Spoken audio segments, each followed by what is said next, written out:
விழுப்புரத்தில் விசிகாவை விரட்டியடிக்கிறார்கள். சிதம்பரத்தில் திருமாவளவனை திணறடிக்கிறார்கள். தருமபுரியில் பாமகவுக்கு பாடம் புகட்ட தயாராகிவிட்டார்கள். கள்ளக்குறிச்சியில் திமுக கடை தேறுவது கஷ்டத்திலும் கஷ்டமாக இருக்கிறது. கடலூரில் மூழ்கி போய்விட்டது காங்கிரஸ். ஆரணியில் திமுக ஆட்டம் காணுகிறது. வேலூரில் ஏசி சண்முகமும் துரைமுருகன் மகனும் இப்போதே தோல்வியின் விளிம்பில் இருந்து கொண்டு விசும்பிக் கொண்டிருக்கிறார்கள். கிருஷ்ணகிரியில் காங்கிரஸ் கிழிந்து தொங்குகிறது. திருவண்ணாமலையில் திமுகவும் பாஜகவும் அஸ்தமனமாகி கொண்டிருக்கிறது. அரக்கோணத்தில் மாம்பழம் ஜூஸ் புழியப்படுகிறது. சூரியன் ஒளியப் போகிறது.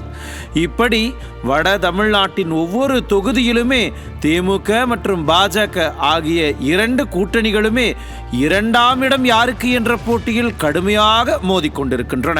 கடந்த ஆண்டு 25 பேரை பலி வாங்கிய கள்ளச்சாராய விவகாரம், கனியாமூர் கலவரம், சிறைக்கு செல்ல காத்திருக்கும் பொன்முடி மற்றும் அவருடைய மகன் கௌதம சிகாமணி என்பன போன்ற பல்வேறு காரணிகள் வட தமிழ்நாட்டில் திமுகவுக்கு எதிராக இருந்து கொண்டிருக்கின்றன.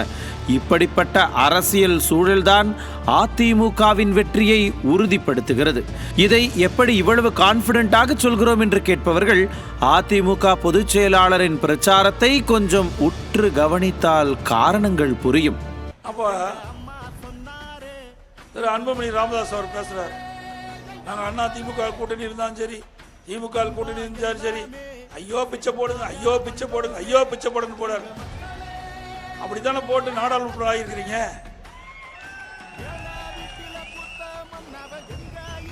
அது மட்டும் இல்ல, இன்றைக்கு அனைத்து இந்திய அண்ணா திராவிட முன்னேற்ற கழக ஆட்சியில் தான் ஜாதிவாரி கணக்கெடுப்பு எடுப்பதற்கு உத்தரவு போட்டது நான் முதலமைச்சர் இருக்கும் போது அறிவிச்சார். சி.வி. சண்முகம் சட்டத்துறை அமைச்சராக இருக்கும் போது உத்தரவு போட்டிருக்கிறேங்க.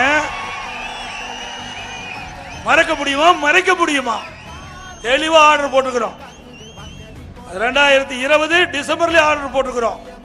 ஆனா அதுக்கு பின்பு வந்த அரசாங்கம், ஸ்டாலின் அரசாங்கம், அத காலத்தை நீடித்து கொடுக்க காரணத்தினால காலாவதி ஆயிட்டது. அனைத்து இந்திய அண்ணா திராவிட முன்னேற்ற கழக அரசு தொடர்ந்திருந்தால் ஜாதிவாரி கணக்கெடுப்பு நிறைவு பெற்றிருக்கும். இப்போ பாரதிய ஜனதாவோட போய் கூட்டணி வச்சிருக்கிறீங்க. அங்க ஜாதிவாரி கணக்கெடுப்பு நடத்த மாட்டோம் என்று சொல்லிட்டேங்க. அப்ப உங்க கொள்கை என்னாச்சு?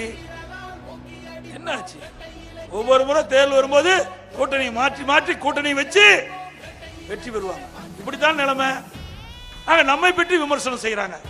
அதிமுக பொறுத்த வரைக்கும் கொடுக்கப்பட்ட வாக்குறுதியை நிறைவேற்றிட்ட அரசு அதிமுக அரசாங்கம்.